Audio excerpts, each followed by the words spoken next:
tout à la fois jusqu'à transporter les montagnes. Qu'il me manque l'amour et je ne suis rien.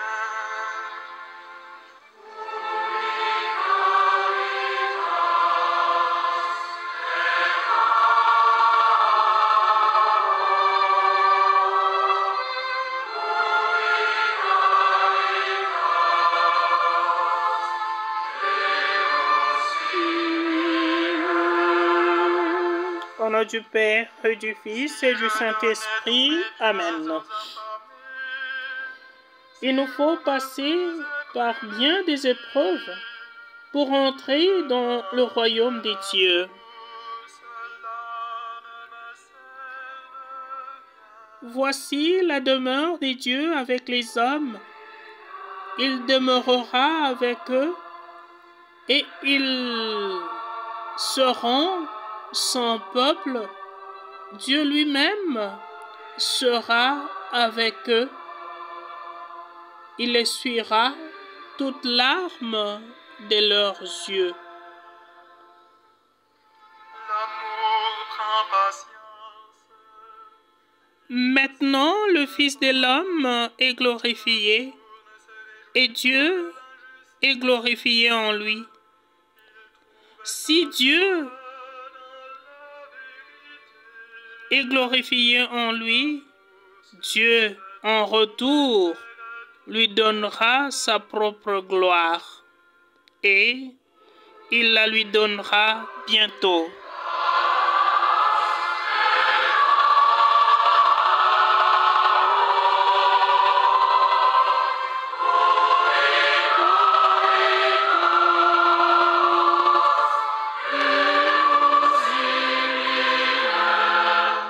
Chers frères et sœurs, en ce 5e dimanche des Pâques, le Seigneur, à travers les lectures, nous rappelle les exigences de la mission qu'il nous confie, celle d'être témoin de l'Évangile dans le monde. Cependant, cette mission est accompagnée non seulement de joie, mais aussi bien de peine à surmonter avec la force de la foi.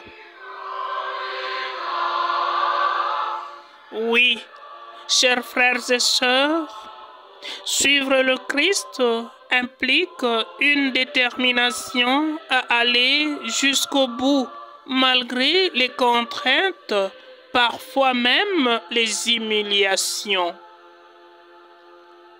Rappelons-nous toujours que les disciples n'est pas plus que son maître. Or, le Christ, notre maître, a été rejeté par sa propre patrie, sa parenté. Paul et Barnabé, témoins de la bonne nouvelle, ont pris l'option d'affermir et encourager les disciples. Leur choix est clair, celui d'exhorter à la persévérance dans la foi.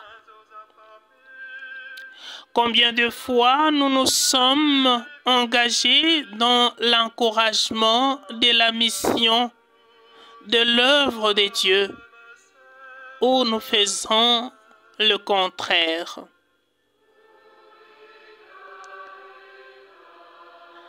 Un enseignement pour nous, chers frères et sœurs, bien-aimés, ayons en esprit que notre travail, notre mission reste celle d'exhorter à la persévérance, surtout pour nos frères et sœurs découragés qui ont plus besoin d'une voix qui réconforte, qui redonne espoir.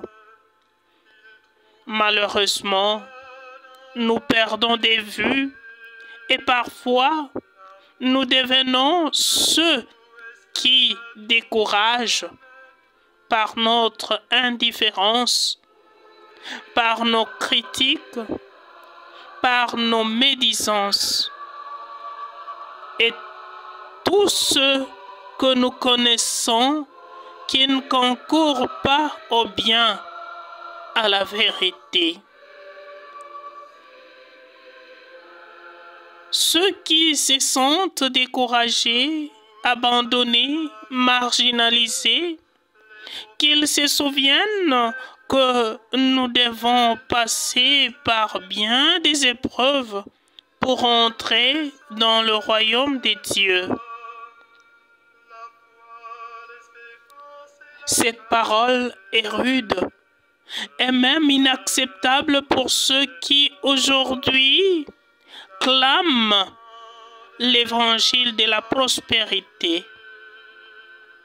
Nous devons passer par bien des épreuves.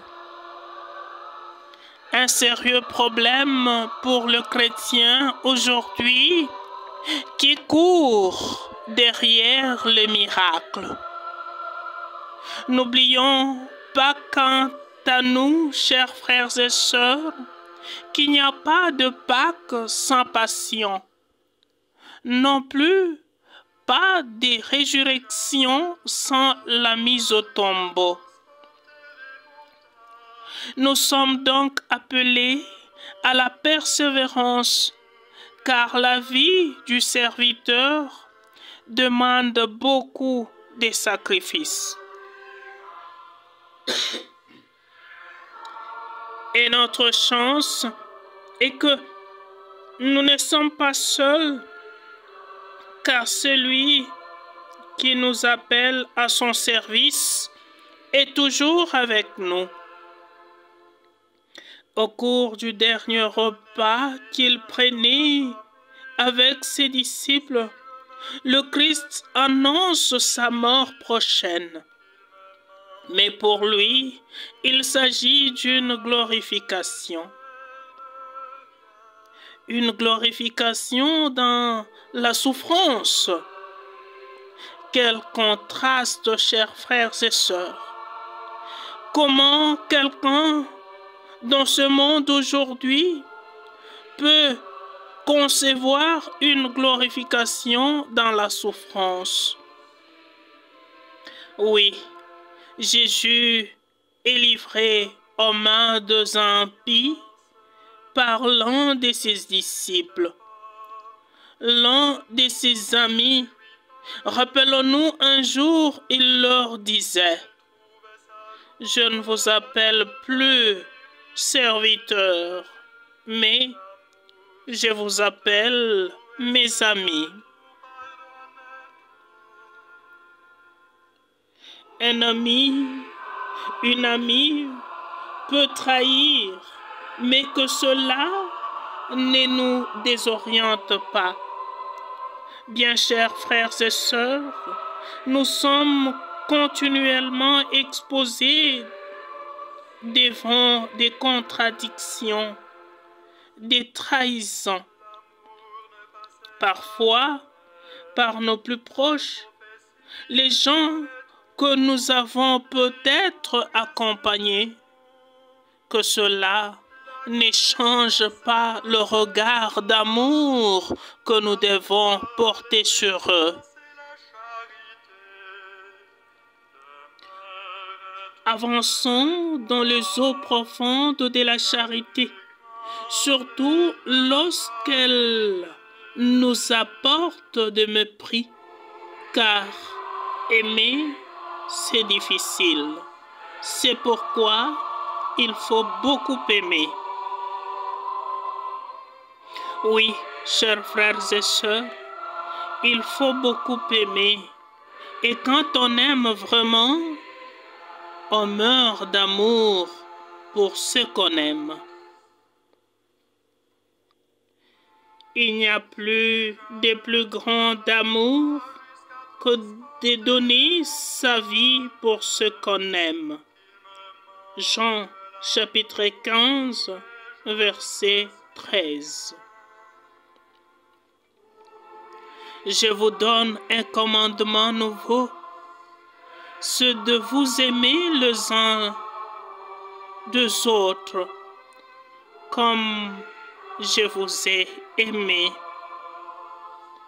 C'est cela qui montrera au monde que nous sommes disciples du Christ. Sans amour, je peux être prêtre, religieux, religieuse, chrétien, mais non disciple du Christ. Et dans ce cas, je ne vaux rien devant le Seigneur. Nous devons, en tant que chrétiens, être comptés parmi le peuple de Dieu.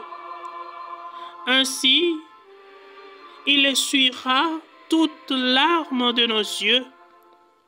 Nos peines seront comptées pour nulles, car nous n'appartenons pas à la première création, la première alliance, mais à celle inaugurée par Dieu à travers son Fils et notre Maître.